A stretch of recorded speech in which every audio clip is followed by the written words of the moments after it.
O xulgado do contencioso número 3 de Pontevedra foi o que anulou a licenza concedida polo Concello de Cambados a esta gasolineira. Faino atendendo á petición da empresa Cambados Oil, propietaria doutra gasolineira próxima, que presentara un recurso contra a decisión da Xunta de Goberno de Cambados adoptada en setembro de 2017.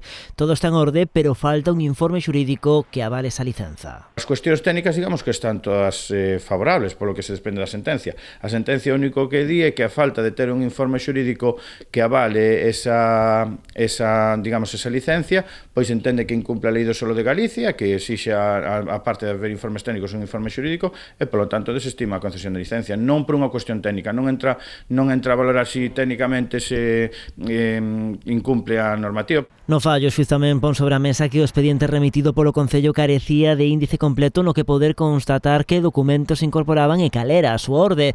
A licenza concedeuse cando José Ramón Abal era concelleiro do urbanismo en tempos do cuadripartito. O actual responsable desa área mesmo di que el aínda non tivo acceso a ese expediente. A día de hoxe non podo acceder aínda a ese expediente, como se imagínate o coñecemento que podo ter dese expediente. Ese expediente o levou o anterior concelleiro de urbanismo, José Ramón Abal, pero eu descoñezo si ese expediente pois estaba completo, si contaba con ese informe xurídico. Non teño coñecemento.